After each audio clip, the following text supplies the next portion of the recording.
3, 2, 1, go! Sister speaking facts.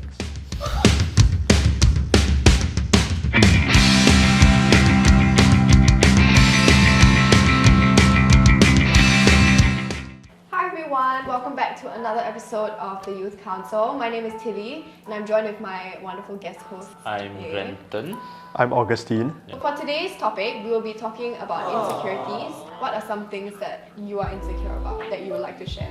For me, I'll say that I'm pretty insecure about how other people perceive me. So when it comes to my looks, like my height, whether I'm super skinny, whether I'm like looking a little bit on the rounder side, sometimes my actions are like those of like seeking approval from others.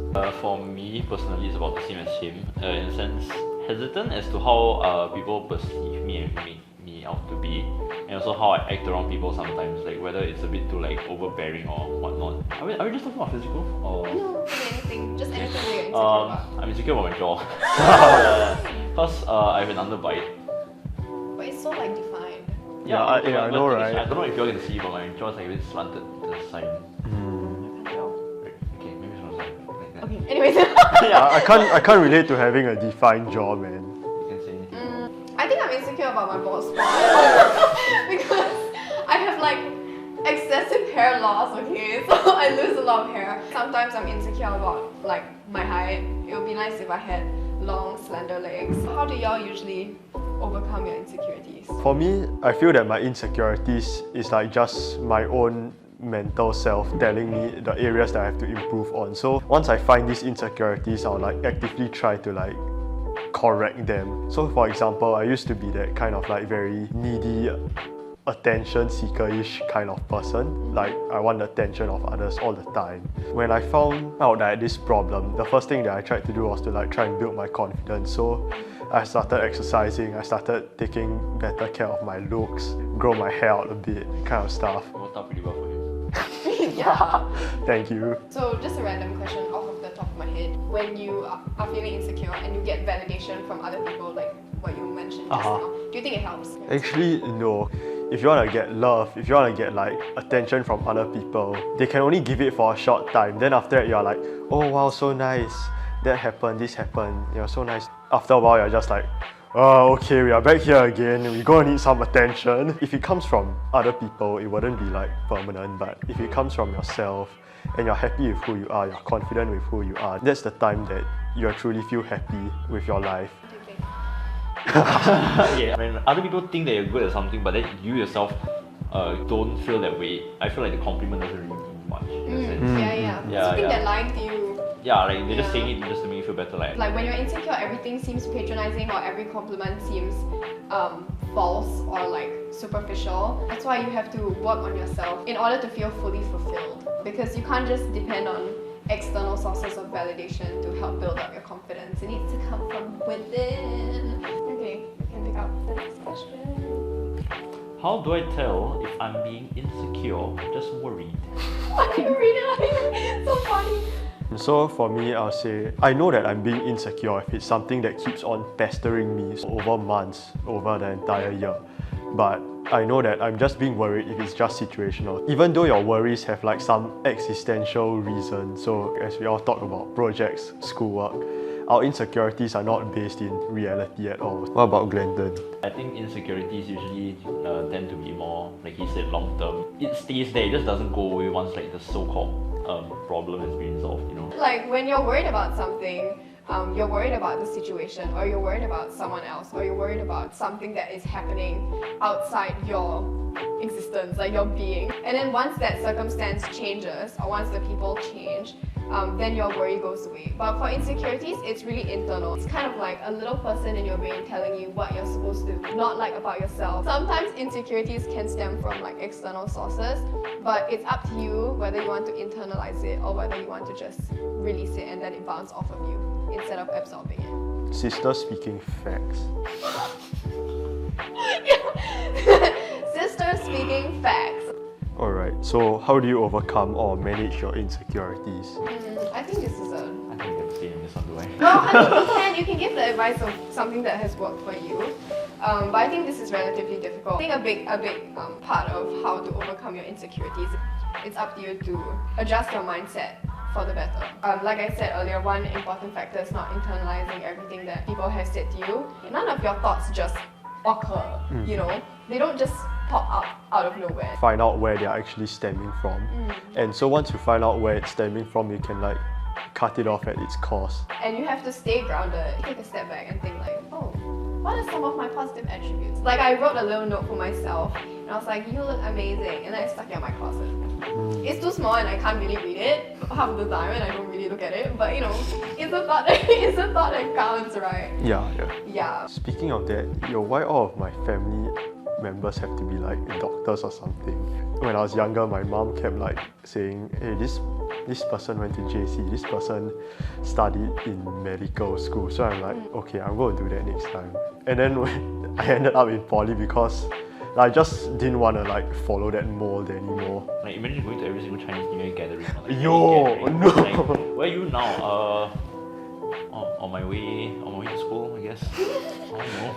I feel like we have a lot of expectations placed on us as youth or teenagers, and we have like this unconscious need to fulfill all of these expectations and tick off all of these boxes and have accomplished all these things, right? Like in all honesty, there's no other way to say it. You just need to give yourself a break. I'll pick up the next question. Thank you. How do I stop projecting my insecurities onto others?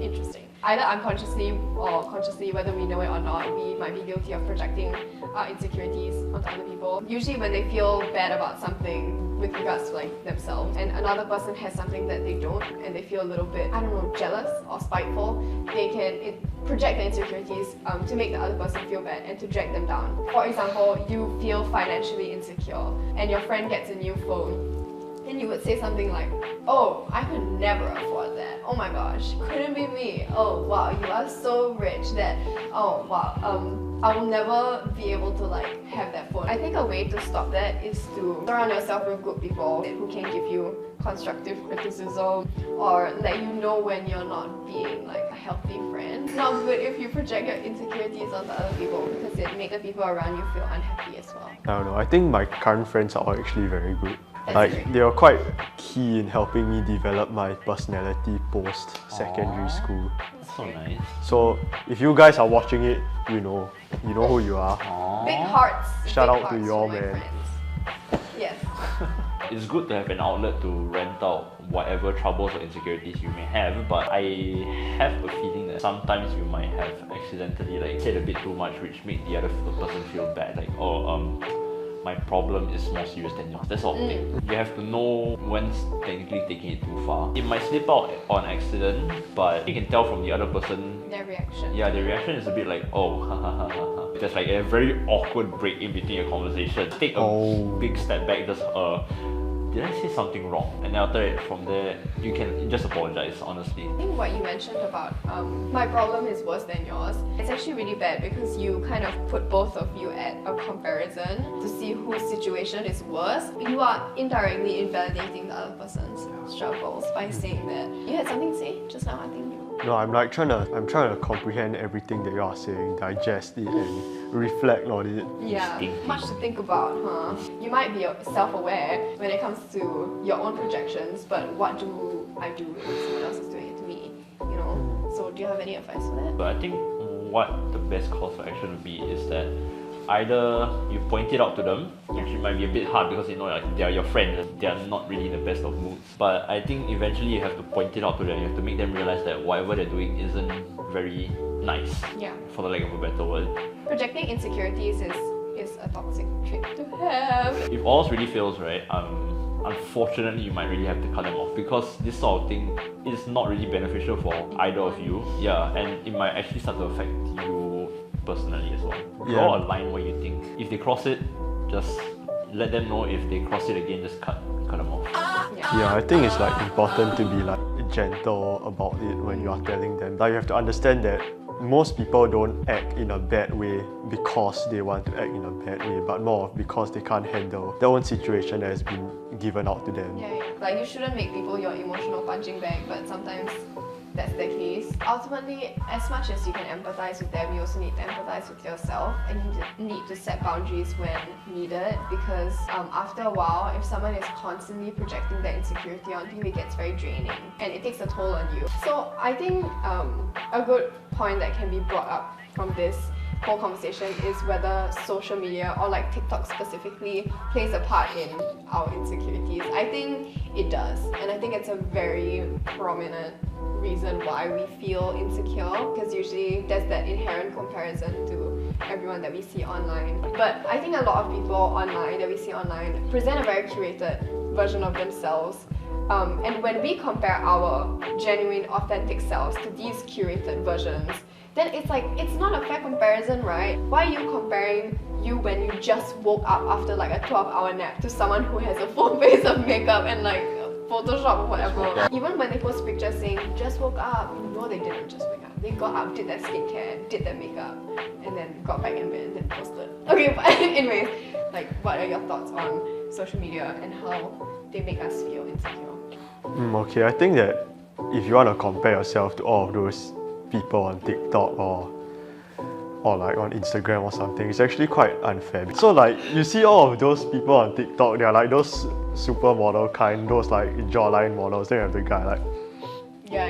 yeah, Like, and every single time they're like, super chiseled face, yeah, amazing bone structure. All that so like, nonsense. do you think that's normal for everyone?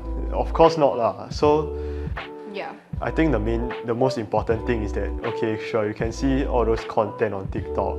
Sometimes it's inspirational, like workout content. Sometimes it's educational, like makeup content for the ladies. I mean, guys can use makeup, I don't mind. But yeah, so it's just important to know that what is achievable for you. As long as you get to your best version of yourself, it's fine. You don't need to be like supermodel standards. Yeah. We did cover a lot of topics like, have any closing statements or pieces of advice when it comes to people, the audience who is insecure? Okay, I'll say that right now, as most of us are teenagers, it's quite normal that we'll be insecure about one or two things. So what's important is that we find out where it's coming from and we actually take our time to go and reflect on ourselves. If we actually need help, we should obviously like look for our friends around us. Talk to your friends, see how you all can help each other to grow as people. It's definitely normal to have insecurities. You shouldn't be insecure about your insecurities. Well said. Yeah, but don't let them cripple you. Don't let it get to a point where you are incapable of thinking any positive thought about yourself, because you are so worthy and loved and amazing. And yes, so if there's nothing else, thank you so much for joining us today. Please make sure to like, subscribe, and Smash the subscribe button. Hit the subscribe button. Comment down below for any like future topics or anything. And we'll see you in the next video. Bye. Bye. Bye bye. Right.